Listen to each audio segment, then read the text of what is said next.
É isso aí, pessoal. Vamos começar aqui o segundo vídeo sobre a conversa nossa de prototipagem. No primeiro, eu tentei pegar uma parte mais conceitual, que é aquela história da representação da realidade do produto, do serviço que a gente está desenvolvendo. E eu peguei uma parte mais clássica da conversa, que é o que tem sido feito assim, desde de muito tempo, né, desde, pelo menos em termos de literatura, desde a década de 1990, pelo menos, sobre prototipagem no contexto de grandes indústrias, desenvolvendo normalmente produtos físicos, né, produtos montados, enfim.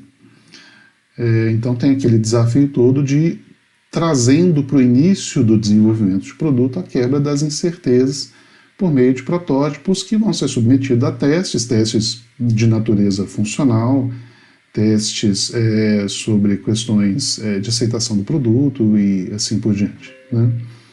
Então, um dos pontos cruciais assim naquele primeiro debate como é que a gente usa o protótipo, então, para ir quebrando as incertezas que estão distribuídas ao longo de um processo de desenvolvimento e trazendo evidências disso, né? Confrontando aquela ideia do produto com a realidade o tempo todo. Então, prototipando uma parte do produto, prototipando o produto como um todo, muitas vezes abrindo mão aí de questões de escala, de materiais, mas deixando a questão, né, o aspecto do produto, do processo, do serviço que está em jogo, confrontando-o com a realidade e obtendo respostas dessa realidade.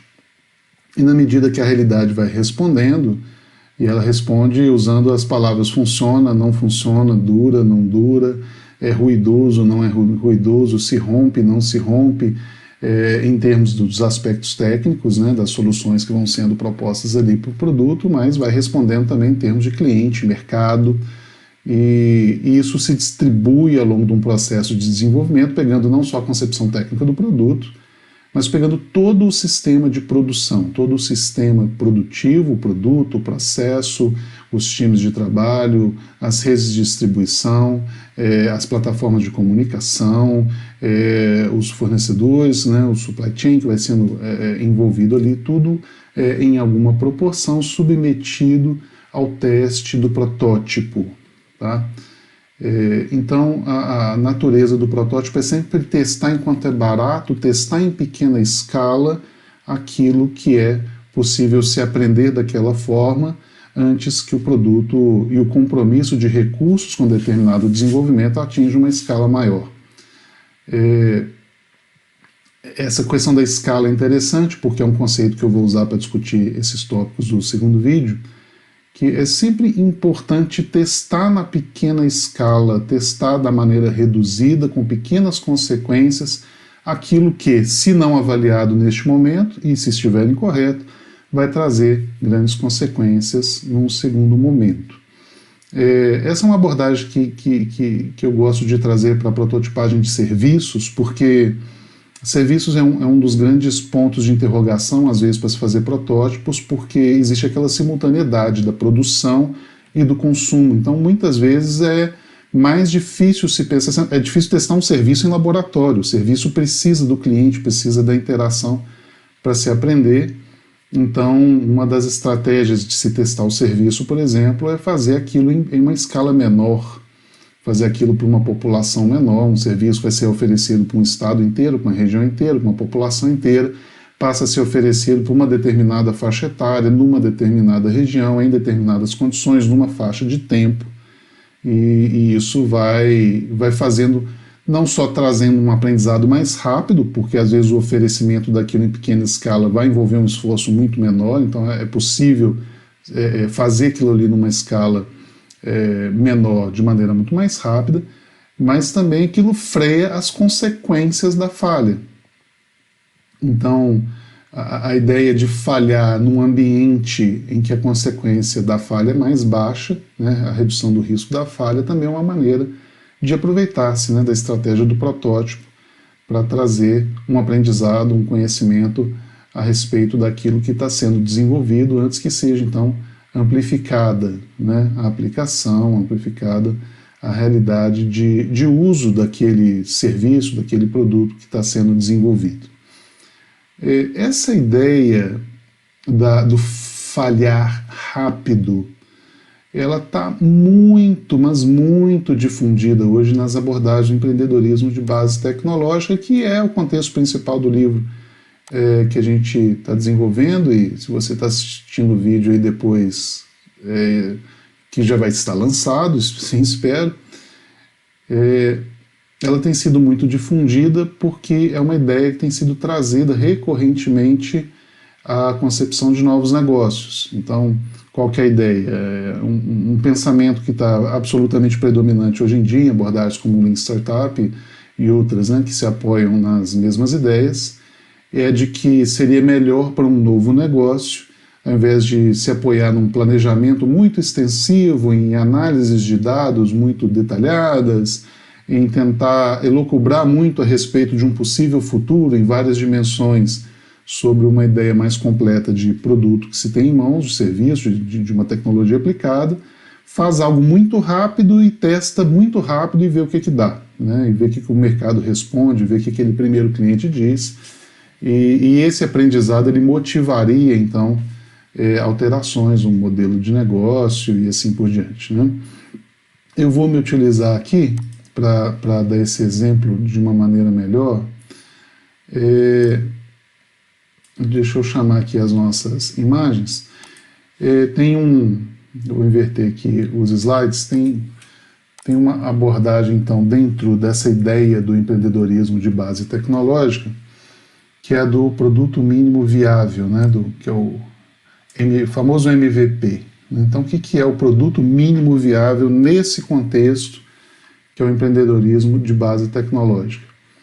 É o produto que você pode colocar o mais rápido possível na mão de alguém que seja um possível cliente e que vai te dar essa oportunidade, né, de obter um feedback antecipado sobre o valor que ele agrega, né?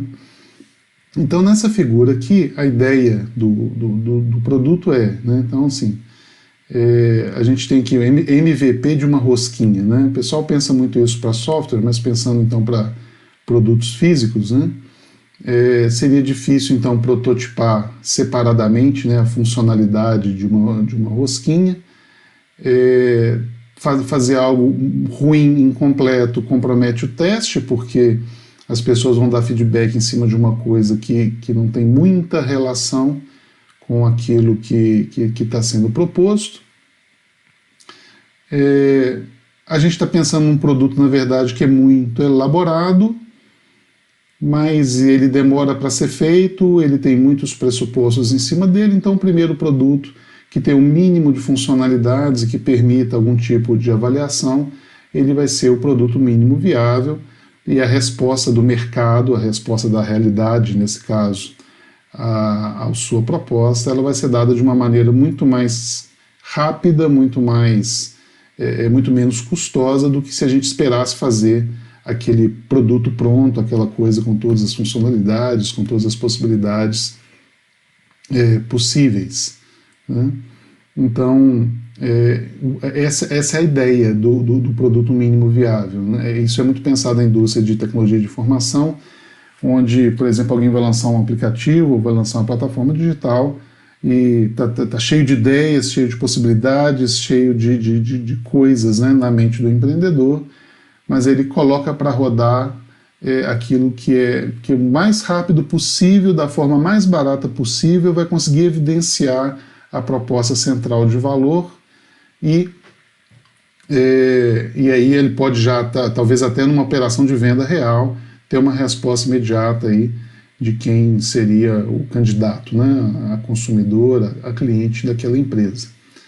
Então, qual que é a ideia que está por trás aqui? Nada tão diferente assim daquilo que a gente discutiu naquele contexto mais tradicional, mas a ideia eu vou prototipar não uma partezinha do produto, mas uma ideia do produto como um todo, E como o custo, o pressuposto fundamental é esse, que o custo de se realizar esse teste, de confrontá-lo já com uma operação de negócio, ele tende a ser mais baixo, eu falho rápido, né? Eu falho rápido no modelo de negócio. Aliás, uma das questões é exatamente essa, assim, talvez não seja o produto mínimo viável só, mas eu estou testando o modelo de negócio inteiro da empresa, todo o modelo de negócio sendo prototipado na sua forma mais simples possível, porém consumível, né, de uma maneira completa. Isso representaria, então, a ideia de prototipagem aqui.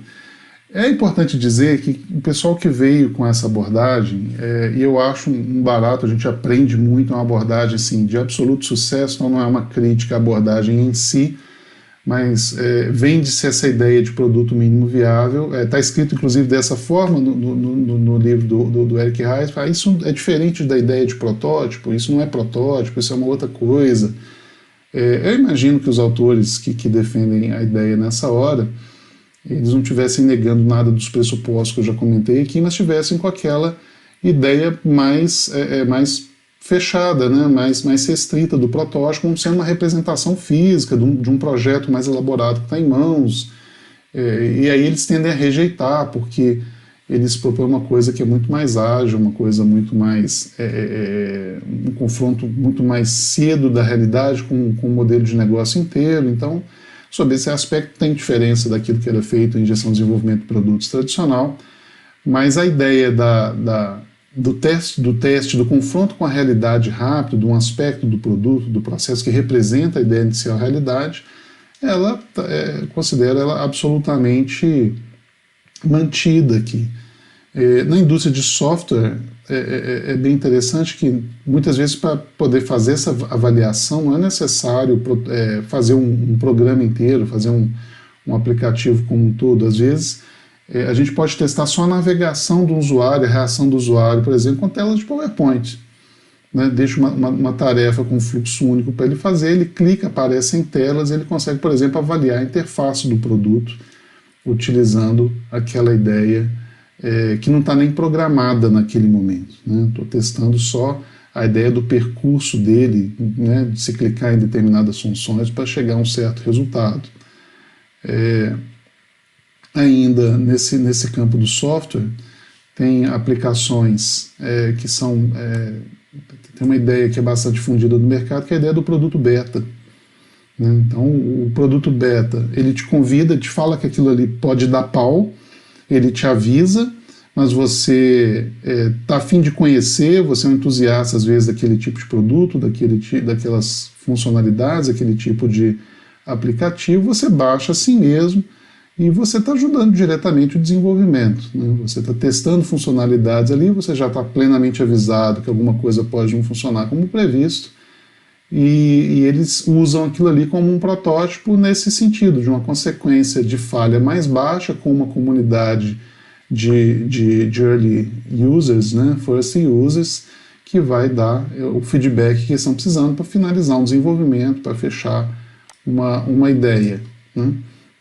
Tem um slide anterior aqui, que é uma das sugestões, né, do Design Thinking. O Design Thinking como um todo, ele baseia muito nessa ideia de aprender com a interação do usuário, né, de entender como as pessoas de fato interagem com o produto, com a oferta que está ali em jogo. Aqui o vídeo está tampando, mas esse slide eu peguei de uma aula do professor Sebastian Fixon, lá no Babson College, e ele fala, assim, a disciplina basicamente sobre Design Thinking, e ele tem uma aula especificamente lá sobre a parte de protótipos do Design Thinking. Tem várias maneiras de se fazer isso, mas o princípio geral que está por trás é esse de colocar alguma coisa para o usuário interagir, observar, né, com atenção quais são as reações, quais são as impressões, em que medida aquilo ali satisfaz ou não satisfaz uma necessidade, e usar esse feedback o mais rápido e mais numeroso possível para alimentar ali o seu funil de ideias até chegar em ideias que de fato permaneçam. Né? O storyboarding é uma das técnicas que é abordada lá. e na verdade isso é uma técnica que advém da indústria cinematográfica, né, de colocar ali grandes cenas antes de... É o protótipo do filme, né, antes de comprometer todo o recurso ali com a elaboração de uma cena maior, colocar ali os grandes momentos, o que está em jogo, como que o desenrolar de tudo vai acontecer. E isso aqui também é muito interessante, tem sido bastante importado, né, nessa disciplina dos Design Thinking, para a prototipação, por exemplo, de alguns tipos de serviço, da interação do usuário com determinadas ofertas ou mesmo produtos físicos, né?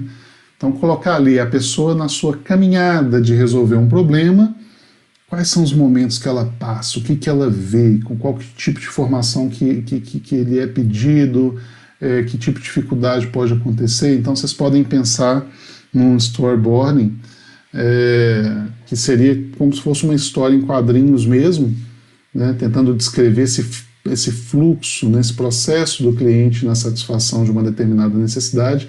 Imagina, por exemplo, uma pessoa interagindo com um caixa eletrônico de banco ou com um equipamento para emissão de passagem dentro de um aeroporto.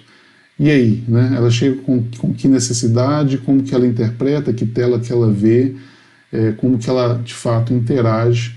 Então isso é uma ferramenta interessante para prototipar o serviço, né? Assim, vai oferecer um caixa eletrônico para check-out automático ao invés de um caixa físico num supermercado. Então como que é? Como que é a experiência da pessoa? Primeiro ela faz o quê? Depois ela vai para onde? Depois ela interage de que maneira? E aí quanto tempo ela tem para isso? Onde que ela vai ver a informação? Então o storyboarding é uma técnica bastante usada para elaborar essa narrativa, né, e ir se colocando ali no lugar do cliente de uma certa forma e colocar outras pessoas para observar e para imaginar essa história e para antecipar como que essa experiência poderia acontecer ali na realidade, né.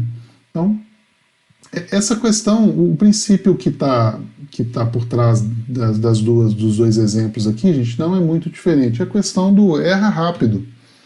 Erra rápido desde que você aprenda com o erro, né? Dentro do Design Thinking, ou melhor, do Lean Startup todo, tem essa ideia. Ele é Lean porque toda a experiência, toda a atitude, toda a ação, ela é voltada a um aprendizado que é útil para amadurecer a ideia do negócio.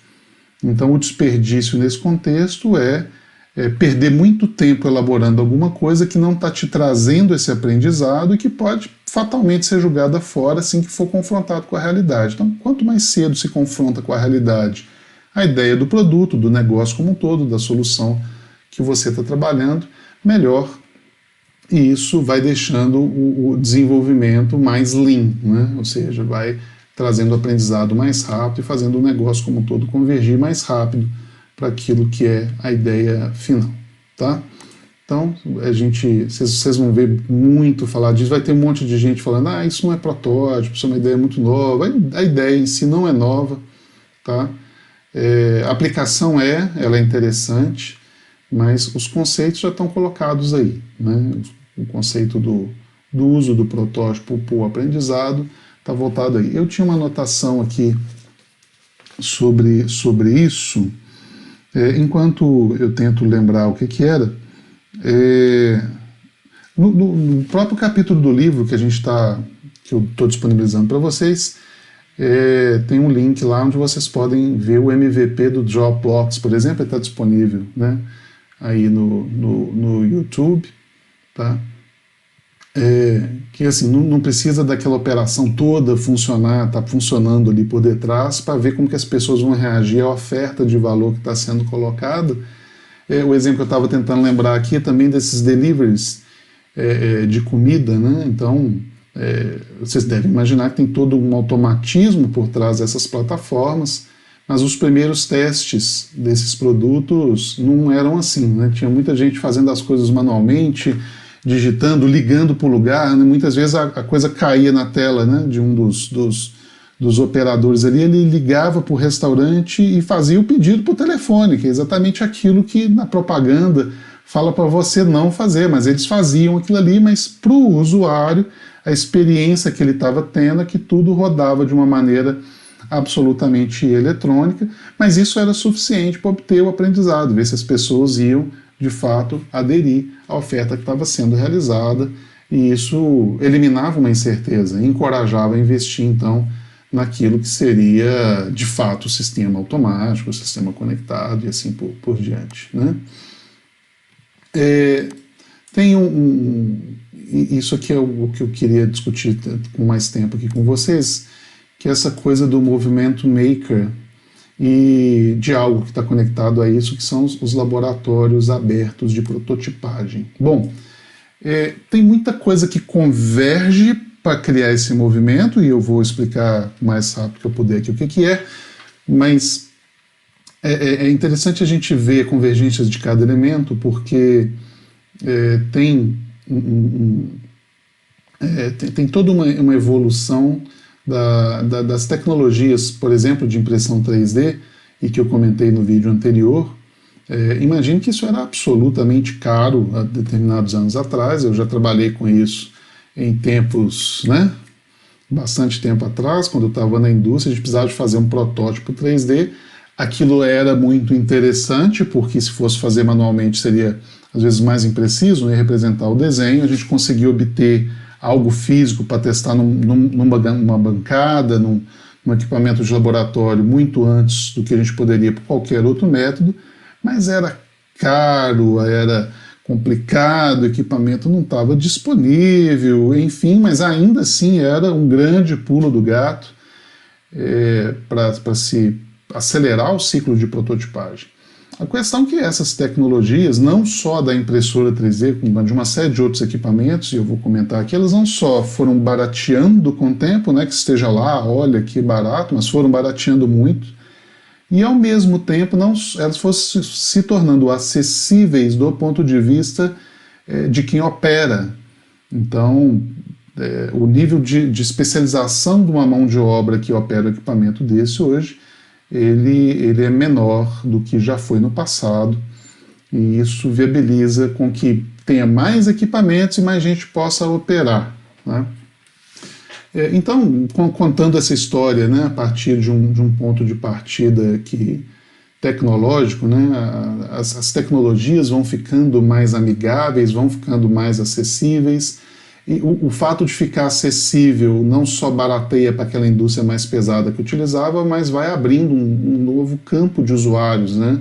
Pessoas, às vezes indivíduos sem grandes recursos, que tenham uma ideia interessante de um produto, de um serviço na cabeça, que tenham já uma noção mais clara de como ele poderia prototipar, representar aquilo ali. Ele pode se lançar no uso de determinadas tecnologias que não estavam acessíveis antigamente. Então a gente tem aqui uma democratização das ferramentas de desenho, surgimento dos Fab Labs, e eu vou falar um pouquinho desse movimento.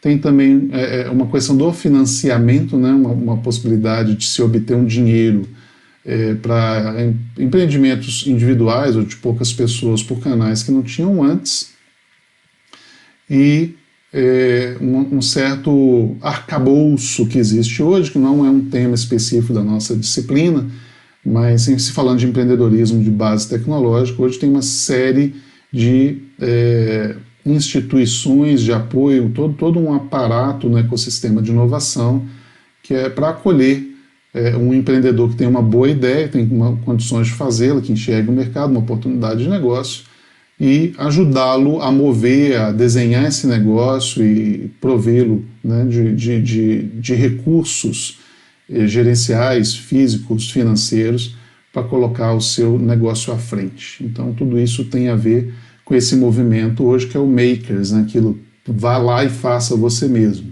né, tudo isso vai deixando mais acessível, né, uma pessoa que está fora de uma grande estrutura, de pensar um novo negócio, de pensar esse movimento. Bom, aí surgem uma série de possibilidades, tá? Uma série de espaços onde vai se manifestar esse movimento maker. Eu vou me concentrar aqui na questão do Makerspace e dos Fab Labs, que basicamente o Fab Lab é um tipo de Makerspace, para a gente contextualizar, que é o mais importante para a gente, né? Bom, o que é o Fab Lab? Então, o Fab Lab é uma sacada exatamente relacionada a esses pontos que eu estou colocando antes aqui, né? Esses elementos, né? Ou seja, alguém começa a enxergar isso, ó, as ferramentas de desenho também estão sendo mais democratizadas. Não precisa de uma pessoa ser o que a gente chamava, não só antigamente, mas ainda hoje, quem opera um sistema CAD de desenho por computador, né? É um profissional muito especializado, não necessariamente, claro, para se fazer determinadas coisas mais elaboradas na indústria, sim, mas muita gente pode usar uma ferramenta mais simples para fazer uma representação mais arcaica do que está pensando. Essa questão do empreendedorismo de base tecnológica, toda essa possibilidade, então, não só as ferramentas de desenho, mas ferramentas de fabricação, né, serem mais democráticas, no sentido de serem baratas e fáceis de utilizar. Então, no MIT, surge, através desse professor, a ideia de vamos bolar um espaço que tenha um determinado padrão em termos dos seus recursos, em termos da sua forma de operação, e esse espaço vai ser um centro para atrair essas pessoas. Tá? Então essa que é a grande ideia. Os Fab Labs, então, eles surgem como esse produto, né, esse padrão proposto pelo MIT, e aí tem uma série de pressupostos que não é só a questão do equipamento, só a questão do acesso e da operação, mas ele pressupõe um determinado acesso de uma sociedade externa. Um bom Fab Lab, ele está interconectado com outros Fab Labs, ele tem um layout mais aberto, enfim. Então tem uma série de outras questões, outros pressupostos associados ao movimento maker, que é a coisa da conexão, da rede, do compartilhamento mais aberto possível de ideias, o feedback mais aberto possível, de um aprendizado tido com uma rede muito horizontal, um aprendendo com o outro, e todos esses princípios e pressupostos vão se reunindo e formam, então, esse padrão. Né? Então, o Fab Lab é um tipo de makerspace. Tá? O makerspace é um espaço para makers que tem recurso, tem equipamento, tem formas de uso, tem seus critérios, mas o Fab Lab estabelece uma proposta de padrão para isso e forma uma rede de Fab Labs. Então, se você quiser fazer um Fab Lab numa determinada instituição, existe inclusive consultoria para isso, você tem que ser certificado, você tem que atender às normas que estão por detrás aí do que rege essa rede. Tá?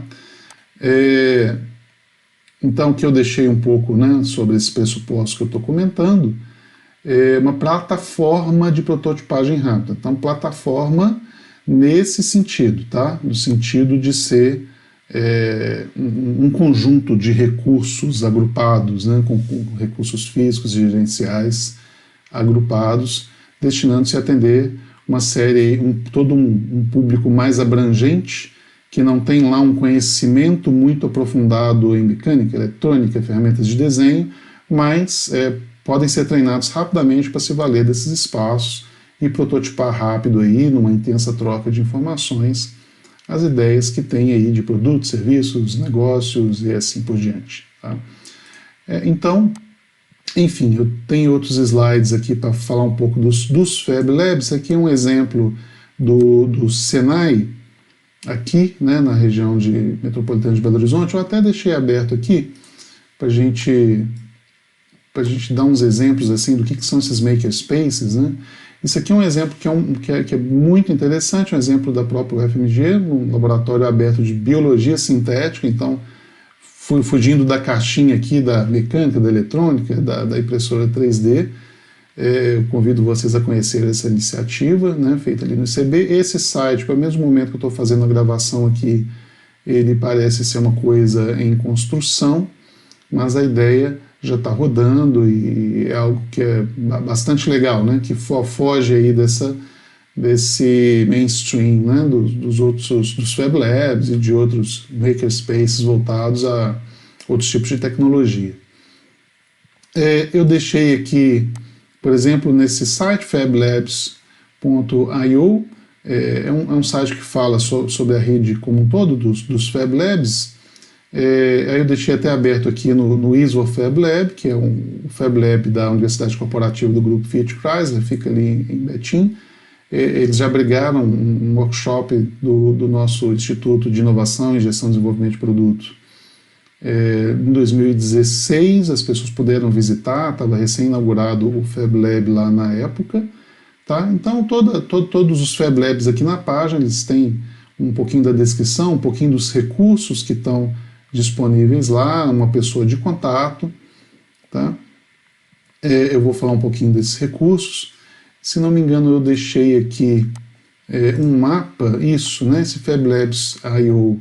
ele tem um mapa, tá? O meu mapa aqui, eu estava mexendo um pouco, eu deixei inclusive aberto aqui na região do MIT, tá? Então, só para dar um zoom out aqui, eu estou aqui em cima do estado do Massachusetts, né? Ali no nordeste norte-americano, região da Nova Inglaterra, e é claro, eu tenho uma série de Fab Labs certificados nessa região, que é onde a ideia nasce. Mas em termos de makerspace, de uma maneira mais geral,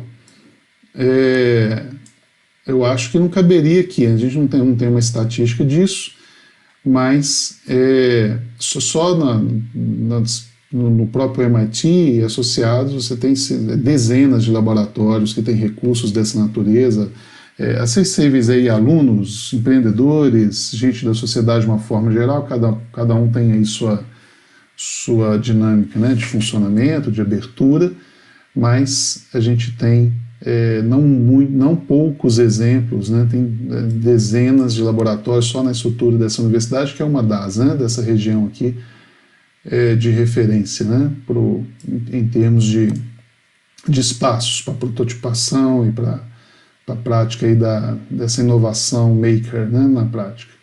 Então, se a gente der um zoom aqui e for a nossa região, né, vamos ver que os Estados Unidos aqui está bem provido, né, de Fab Labs, mas não são poucos também em outros países. A gente também não tem poucos aqui, tá? Então, vocês podem dar um zoom aqui, região de Minas, São Paulo.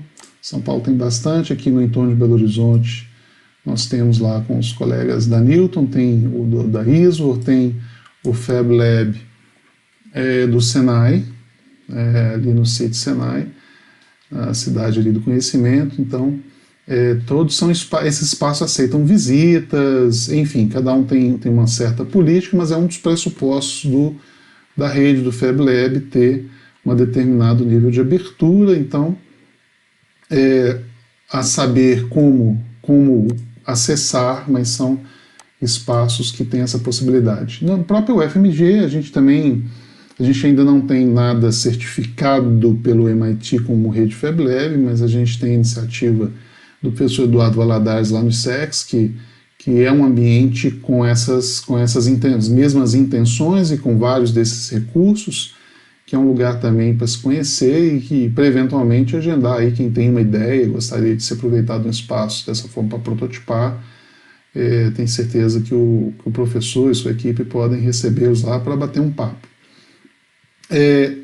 Eu dei o zoom lá na região do MIT, como vocês já sabem, eu passei um tempo nessa região, no Babson College, que fica ali bem pertinho, e lá eles não têm algo exatamente no padrão, mas tem um espaço que eu deixei aberto aqui, uma página para exemplificar para vocês, que é muito interessante, muito legal, que é a da Weissman Foundry, uma iniciativa local. Enfim, eles têm todos aqueles recursos, né, um estúdio de fabricação digital, com uma série de equipamentos aí para fazer um corte a laser, para fazer uma impressão 3D, para fazer um circuito mais simplificado. Tem coisa também para a área têxtil, e aí tem uma série de equipamentos. É interessante quando a gente entra lá no espaço, tem uma escala de pessoas que têm conhecimentos em determinados métodos de fabricação que podem te ajudar. Tá? Eu tive aula nesse espaço de design, essas aulas de design thinking, eu tive exatamente nesse espaço, né? Minhas aulas foram nessa sala aqui, onde que está nessa sala aqui, é uma sala que está dentro do espaço. Agora eu fui rolando e vocês viram que o lugar já foi usado para desfile de moda, né? Então é usado para projetos de natureza diversas. Vocês estão vendo aqui pessoas utilizando determinados equipamentos aqui para construção de protótipos. Vocês podem depois entrar aqui nesse site, foundry.babson.edu, e navegar um pouco. Nas minhas aulas de Design Thinking lá, eu chegava faltando alguns minutos, elas eram no início da noite, e tinha um pessoal usando um forno lá, sempre tinha alguém fazendo alguma coisa na área de culinária, um grupo, e aí de vez em quando sobrava alguns bolinhos para a gente também. Era difícil ter aula com o cheiro dos biscoitos, das coisas que as pessoas faziam ali. Então é um ambiente que combina isso tudo. Eles não gostam de chamar aquilo de makerspace. O professor Eric Noyes, na época, o gestor principal ali daquele espaço, ele falava que não era simplesmente um espaço maker, eles tinham todos os recursos de um espaço maker, mas era um ambiente para fervilhar ideias, experiências e possibilidades. Então ele tinha uma maneira assim mais ampla, mais abrangente de descrever a iniciativa deles lá. E também ela acontecia num contexto interessante, porque o Babson College fica na cidade de Wellesley, que fica alguns minutos, algumas milhas ali de Boston, é rápido de ir, mas não é exatamente dentro do grande centro. E eles tinham uma parceria interessante que eles chamavam de BOW, que é o B-O-W, Babson, Olin and Wellesley College. Babson é uma escola especializada em empreendedorismo, Olin é uma jovem escola de engenharia, inclusive uma escola, por ser ainda pequena e jovem, e muito próxima, né, das demais aqui, ela é uma adotante aí, né, de novas técnicas de ensino, muitas coisas baseadas no Project-Based Learning, e claro, como qualquer escola de engenharia, trazendo aí um know-how mais técnico para o time. E o Wellesley College antigamente era um colégio de moças, e ainda mantém, né, em grande parte esse caráter, mas bastante reconhecido por seus desenvolvimentos nas áreas de artes. Então, as vocações diferentes de cada instituição aqui se somando nessa aliança, e o Weissman Foundry servindo como um ponto de encontro para times híbridos em desenvolvimento de ideias, motivados às vezes por disciplinas, por competições que eram promovidas no âmbito dessa parceria, e sempre trazendo ali oportunidades, né, para desenvolvimento de novas ideias, de eventos, de desenvolvimento de um ambiente, né, que pudesse trazer vida, né, àquele lugar, trazer oportunidades ali para uso desses recursos e da atmosfera que se pretende criar ali, né? Então, convido vocês a navegar por esse site, conhecer um pouco dessa iniciativa, um exemplo muito, muito interessante. Era muito interessante ter aula ali, de ver o que as pessoas estavam fazendo, e depois o próprio ambiente da sala também com muitos recursos, era coisa bem propício para uma disciplina de Design Thinking, que foi a que eu fiz, mas bastante dinâmico, né, com muitas possibilidades ali de interação, né. Bom, aqui também deixei aberto aqui a página do Laboratório do Senai, é um lugar muito legal para se conhecer, tá? A gente tem tentado desenhar programas e participar um pouco aí com os colegas do sistema S aí, da FIENG, do Senai. Eles têm uma interação muito próxima, muitas empresas de pequeno e médio porte principalmente têm dificuldade de acessar determinados tipos de recursos ainda, e ali elas sempre vão ser bem-vindas, é sempre um ambiente onde elas podem conhecer as possibilidades e muitas vezes acessar canais de financiamento que estão associados, são vinculadas aí ao uso desse tipo de infraestrutura, tá? Então, bem legal mesmo, bem legal, vale a pena. Voltando aqui então ao nosso material, então o que a gente tem, tá? Aqui tem, nessa imagem aqui, a gente tem uns exemplos do que vocês provavelmente vão ver dentro de um laboratório aberto de prototipagem. Então, tipicamente uma cortadora a laser, uma cortadora de vinil, impressora 3D, uma fresadora. Normalmente a fresadora é a que requer mais cuidados ali de uso, então ela vai estar tipicamente numa sala mais fechada, vai ter um pouco mais de instruções, principalmente segurança para operar. eletrônicos, normalmente um protoboarding, os circuitos, os componentes aí mais propícios, né, mais utilizados, talvez sensores, um microcontrolador, alguma plataforma de microcontroladores, né, que seja de fácil programação, computadores, claro, softwares, principalmente na área de desenho, tá, e softwares sejam integráveis com esses equipamentos, tá, que já forneçam arquivos no formato que esses outros equipamentos leem. A questão das videoconferências, e aí tem a parte social, né, uma pessoa para gerenciar, pessoas possam instruir sobre como utilizar aqueles equipamentos e assim por diante, né.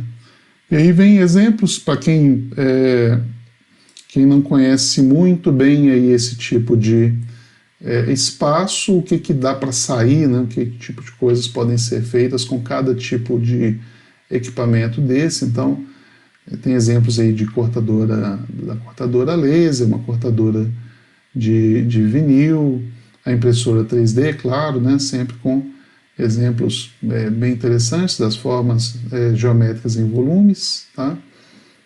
Uma fresadora para lidar aí com o planejamento de superfícies e eletrônicos.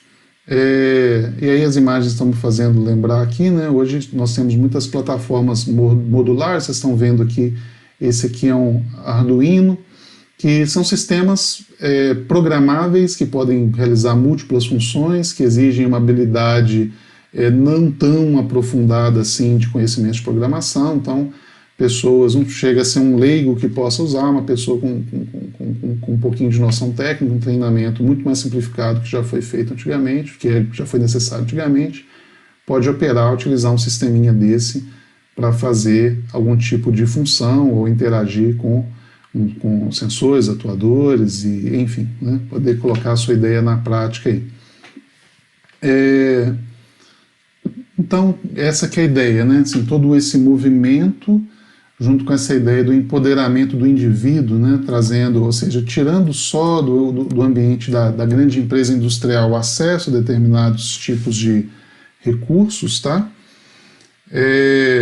E trazendo isso também com uma possibilidade de educação, educar as pessoas em torno do empreendedorismo, da ideia de que elas podem fazer, elas podem prototipar, podem tirar do papel e podem trazer essas possibilidades aí de colocar a sua inovação para frente, de aprimorar a sua ideia e de compartilhar isso com as outras pessoas. Então, todos aqueles princípios, né, que a gente comentou no primeiro vídeo, mas agora num contexto aí mais horizontal, mais aberto, mais voltado ao indivíduo, mais acessível para a empresa com menores recursos, mas vale dizer que tudo isso é voltado, isso também empodera e tudo isso possibilita a transformação de um ambiente de grandes empresas.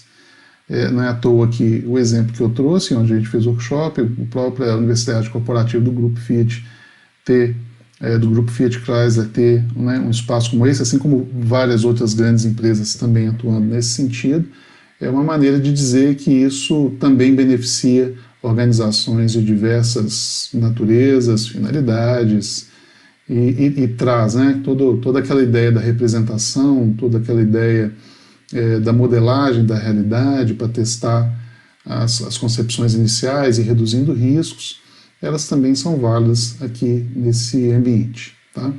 Então, essa que é a discussão.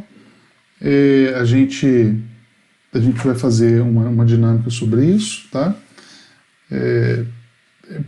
Hoje em dia, independente das pessoas quererem ou não chamar de protótipo, é indispensável trazer algo experimental numa escala menor, de uma maneira mais rústica, mais barata, mais rápida, para se testar, se aprender rápido e principalmente introduzir esse aprendizado de volta nos seus pressupostos do desenvolvimento. Então, isso é uma enorme ferramenta, isso abre um enorme campo de possibilidades, isso não tem volta.